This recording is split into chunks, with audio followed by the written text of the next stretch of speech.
पुंडलिक अवतारी विठ्ठल श्री ज्ञानदेव तुकाराम पंढरीनाथ भगवान की जय।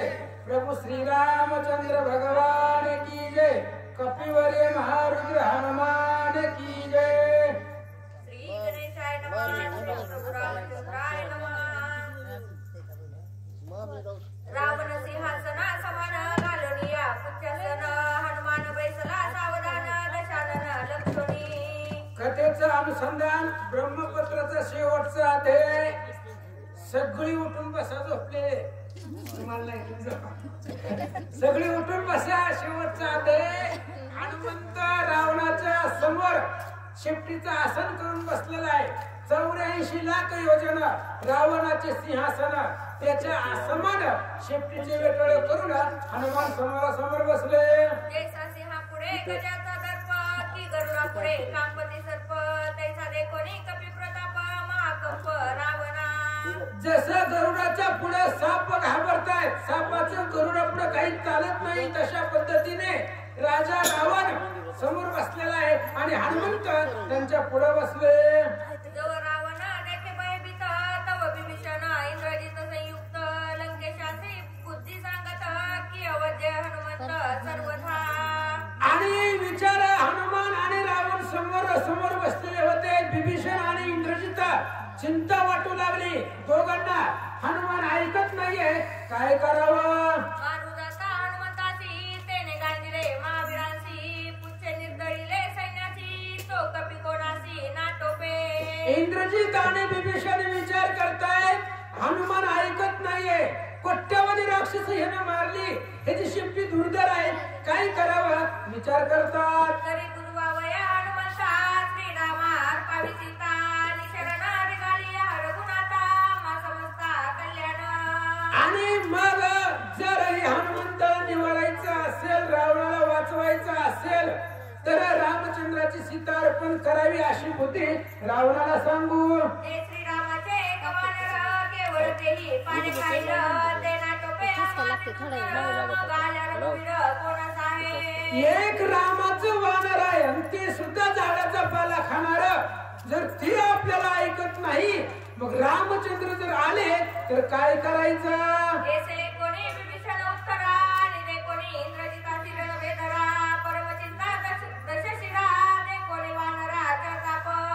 आणि इंद्रजित असं म्हणणं आहे, विभीषणाचं वेगळं म्हणणं आहे। रावणानं ऐकलं, दोघांचंही म्हणणं ऐकलं।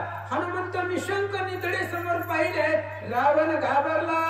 तरी इंद्रजिताची बुद्धी भिन्न आणि विभीषण म्हणे निघावे शरण तरी मी काय करावे आपण ऐसे रावण विचारी। रावण मनामध्ये विचार करू लागला काय करायचं। इंद्रजित वेगळं सांगतोय, विभीषण वेगळं सांगतोय। विभीषण म्हणतोय शरण जावा, इंद्रजित म्हणतोय ऐकत नाहीये, मग काय करावं विचार करू लागला। तरी एकल्या वानरावेल निघावे श्रीरामाची शरण तरी मग आले उणे पण करोनी चरण कपी मारू। रावणानं विचार केला एकटा एक वानर आहे आणि त्या वानराच्या भीतीनं रामाला शरण जाणं माझ्या कीर्तीला कमीपणा येण्यासारखं आहे। मग काय करू, कपट करू आणि वानराला मारून टाकू।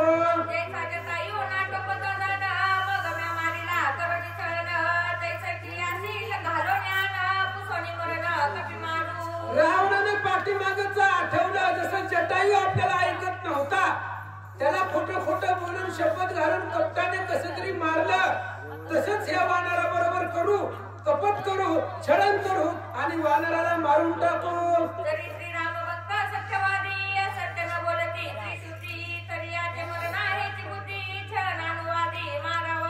रामाचा भक्त आहे म्हणतोय, मग जर खरंच रामाचा भक्त असेल तर रामाचे भक्त खोटं बोलत नसतात। मग हीच आपण बुद्धी करू आणि ह्याच्याच बोलण्यातून ह्यालाच मारू असं रावण बोलू लागला।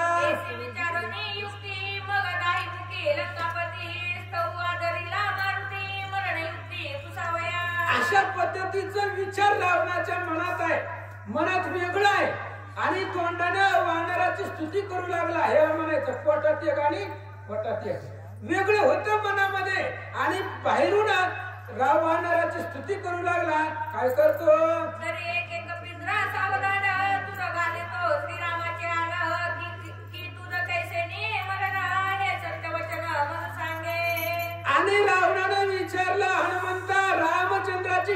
घालतो तुला, रामाची शपथ देऊन सांगतो, तुझं मरण कशात आहे, काय केल्यावर तू मरतोय, असं रावण विचारू लागला.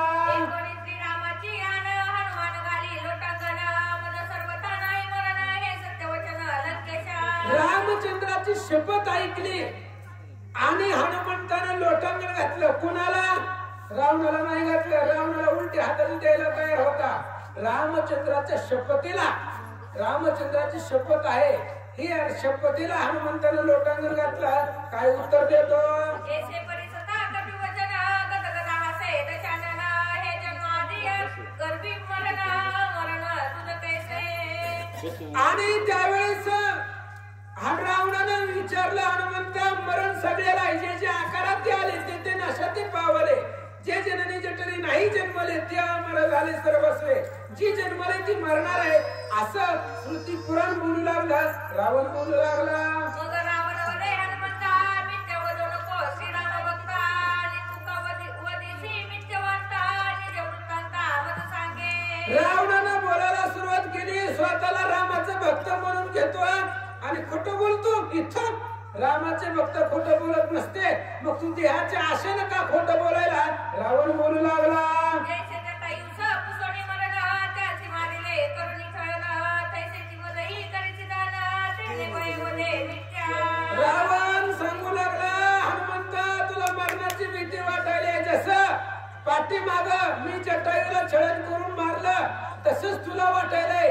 ही सुद्धा मला रामाची शपथ घालून खोटं खोटं बोलून मारील, म्हणून तू मला खोटं सांगायला. रावण बोलू लागला, तरी मरण भय दयाची भीती, मग त्याची कैची श्रीराम भक्ती, देह लोभ्या श्रीराम प्राप्ती, कथा कल्पांती असे ना.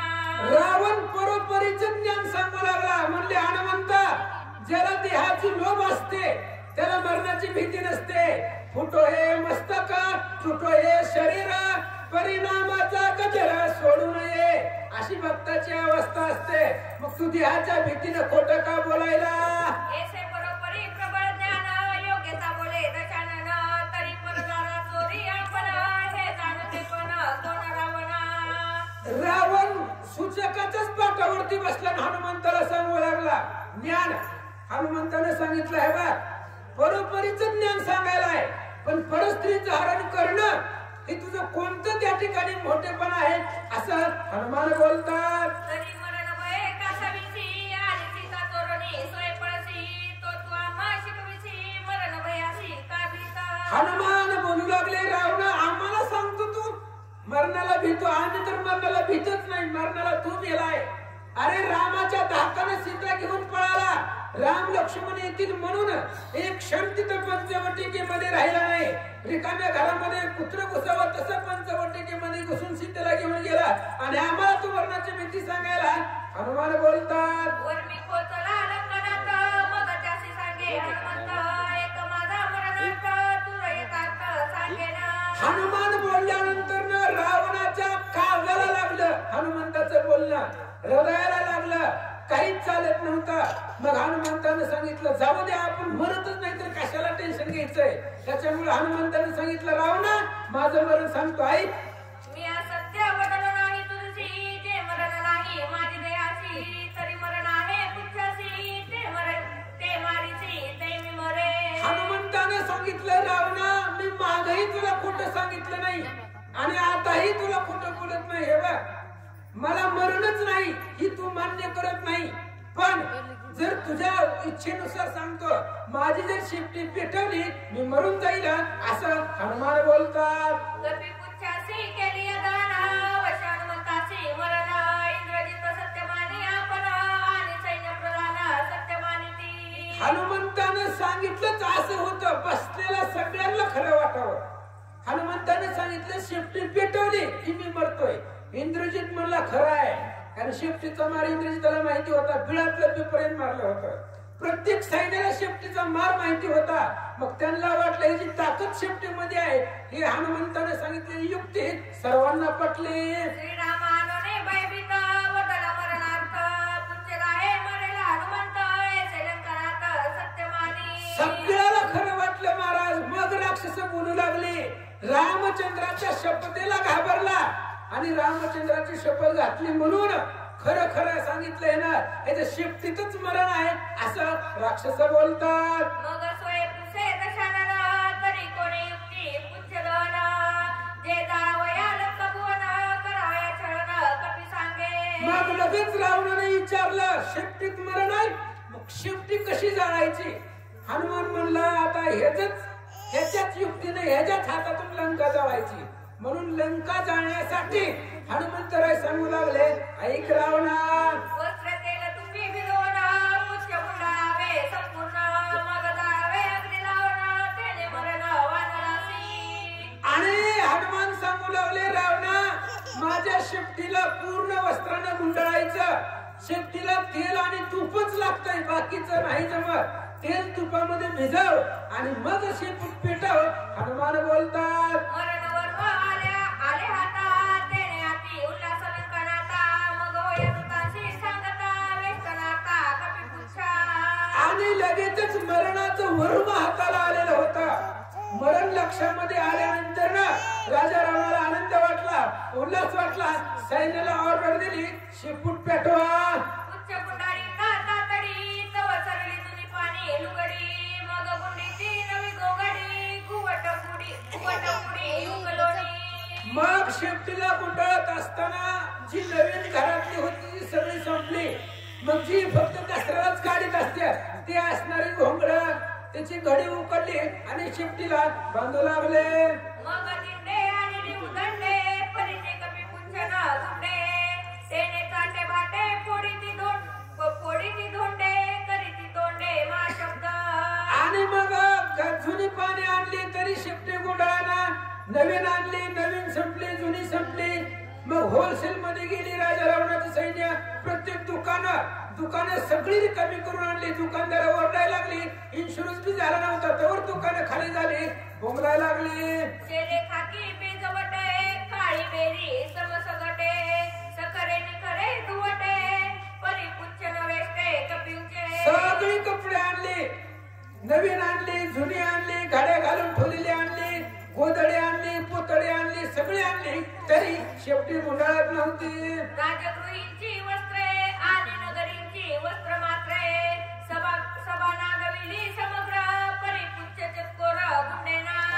सगळी आणली होती. राजगृहामधली आणली, प्रधानाच्या घरातली आणली, सैन्याच्या घरातली आणली, सगळ्यांची घरं कपड्यासहित त्या ठिकाणी सभेमध्ये बसलेली प्रत्येक जण लग्न केला तरी चतकोर सुद्धा हनुमंताचं शेपूट गुंडाळलं नाही. पोतांची वस्त्रे घेती काढू आणि पडदे गुंडीची फाडू काजूसे गुंडीची उघडू विंदी माकडू पेटला. आणि मग आता कपडे शिल्लक राहिली नाही ती सगळ्यांची. मग जी काय दरवाजाला पडदा लावलेला असतात, कपाटाला पडदा लावलेला असतात, ते पडदा आणला, पडदा बी संपलं. मग खाली बसायला सतरंजी होती ती सतरंजी बी आणली, ती बी संपली तरी शेपटी गुंडाळना. कोणाचा मेवना कोणाचा पाहुणा जावई आणला दिवाळसना त्यांच्या करिता वस्त्रालना शंकर पुरणा ते करीती. दिवाळीचा सण चालू होता, कोणाचा पाहुणा कोणाचा मेहुणा आलेला होता. मेहुणा आला की त्या ठिकाणी मेहुणा जायचा दाजीच्या सगळे कपडे काढायला, दाजीला नागवा. मेहुणा म्हणला असं का करावं, वर्षातून एकदा आला. मेहुणा म्हणला दाजी आजचे दिवस थांबा, उद्या नवीन कपडे देतो, जाऊ द्या. जे देखती वस्त्रयुक्त त्यांचे दूत नागवित नगरी बोवे पुच्छवर्त कळकळत नरनारी. रावणाचे दूध गल्लोगल्ली फिरत होते, कपड्यावर दिसले की कपडे फेडायची, बाकी काही करत नव्हती. दिसल त्याला त्या ठिकाणी सगळे कपडे काढायचे आणि अशा पद्धतीने कपडे आणून गुंडाळू लागले. पुरुष नागवले हळहळीत मग कातरुणे लिंग झाकीत मागे पुढे नेऊन हात स्त्रिया पळत अतिनग्न. आणि सगळे लंकेमधले जेवढे पुरुष होते सगळे पुरुष नग्न केले, पुरुषाचे कपडे काढले, स्त्रिया सुद्धा त्यांना सुद्धा त्या ठिकाणी नग्न केला आणि शेपटीला गुंडाळू लागले. मग राणी बसाची लुगडी करोनी आणि ती उघडी लंका नागविली रोकडी कडो बिकडी कपडे. मग सगळी संपल्यानंतर ना राजा रावणाच्या महालामध्ये जी काही राणी वसा होता त्यांच्या कपाटा साड्यानं भरलेली होती राण्यांचे, ते सगळी कपाट रिकामी केली. एकीचं कपाट फुल भरले, सगळी साड्या आणल्या, गुंडाळलं तरी शेपटी गुंडाळली नाही. नगर नागविले हळहळीत आणि सभा नागविली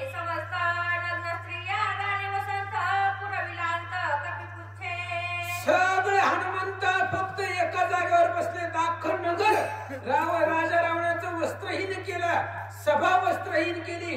अख्ख्या गावामध्ये कुणाच्याच अंगावरती कपडे नाही. सगळे कपडे हनुमंताच्या शेपटीला गुंडाळले तरी गुंडाळला नाही. दुर्ग साठवणा निर्वडी तेल तुपाची टाकी गाडी कपी केली कोरडी गोंगडी पांगडी बिजवणी. आता राजा रावणाचा टाक्या भरल्या होत्या तेलानं, टाक्या मोठमोठ्या टाक्या होत्या. सगळ्या टाक्या रिकाम्या, फुल भरलेल्या टाक्या रिकाम्या झाल्या. लेकराला खायला सुद्धा तूप शिल्लक राहिले नाही असं सांगू लागले.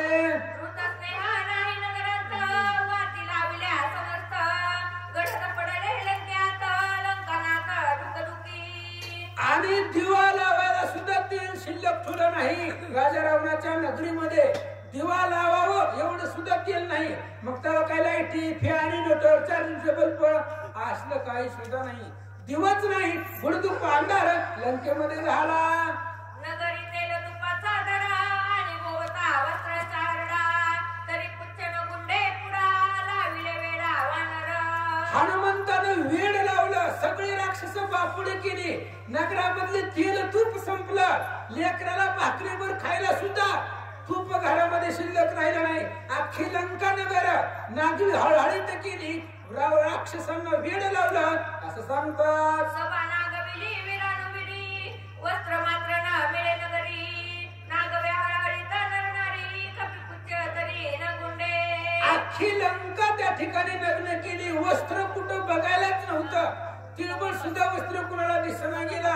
हनुमंताने लंका नग्न केली तरी हनुमंताची शेपटी गुंडाळली नाही. उच्च गुंडावयाची विपत्ती त्यांचे नगर त्याचे हाती सोय नागवी मारुती लावली ख्याती कपी पुच्छे.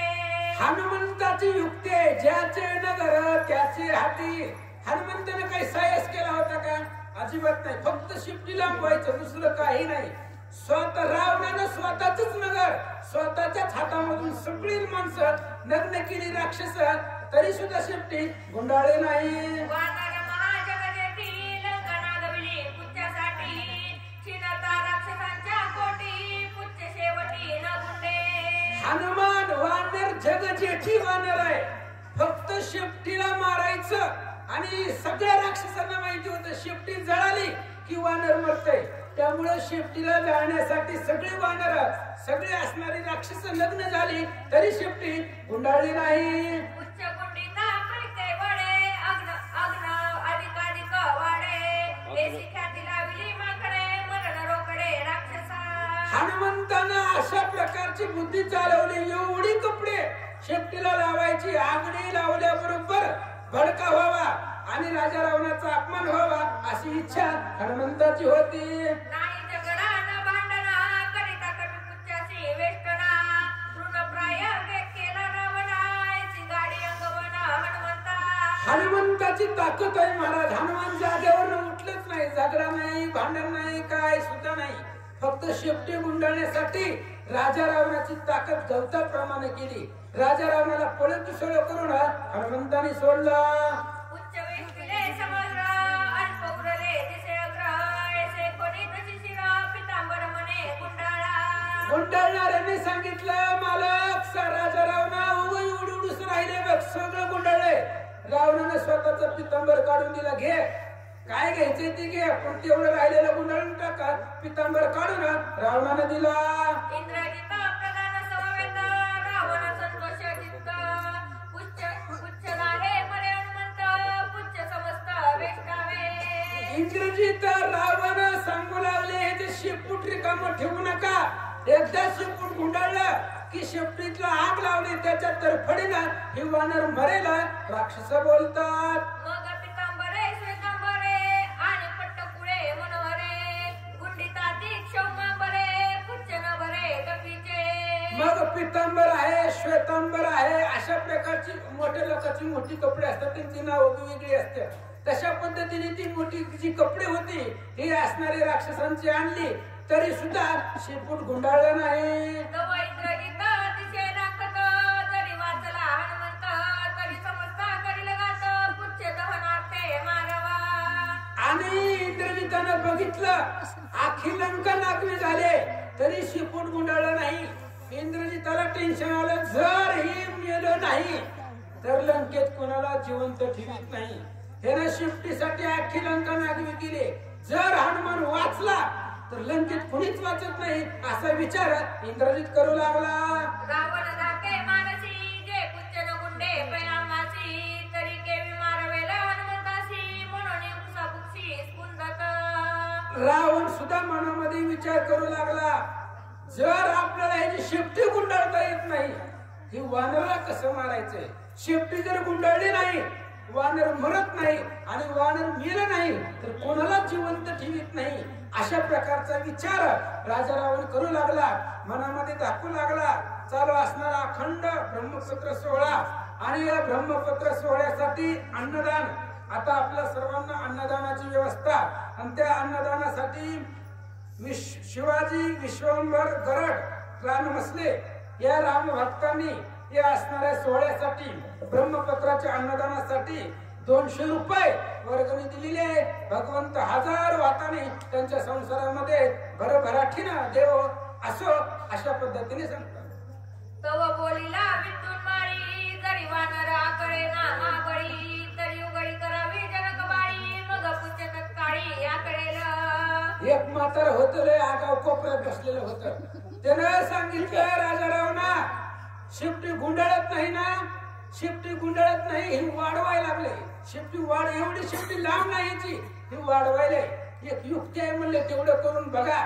फक्त नाव घ्या, सीतेची अशोकवनामध्ये जावा, सीतेच्या अंगावरची साडी आणा, फक्त म्हणा. अशा पद्धतीने तिच्या विद्युत माळीला सांगितलं. कथा हनुमंते मग सावरिले निज पुच्छाते तव दूत सांगती रावणाते जे आम्ही पुच्छाते आकळीले. आणि ते विद्युत माळीनं बोललेलं हनुमंतानं ऐकलं. सुरेश देशमुख पिंपळगाव. हनुमान म्हणला, एक बी सभेच्या बाहेर जाऊ द्यायचं नाही. राक्षस जातील अशोकवनामध्ये, कोणालाच सभेच्या बाहेर जाऊ द्यायचं नाही. विद्युत माळींचं बोलणं ऐकलं. सीतेच्या अंगावरची साडी आणा म्हटल्याबरोबर हनुमंतानं आपली शेपटी आखडून घेतली. गुंडाळ्याने सांगितलं, आम्ही शेपटीला गुंडाळला. आम्ही सेवक तुरबडी पुच्छ आकळीले समोडी म्हणून पिटिली सर्वी टाळी केला समोळी गडगर्ज. सेवकाने सांगितलं, आम्ही शेपटीला गुंडाळला. सगळ्यांनी आनंदाने टाळ्या वाजवल्या, कुंडली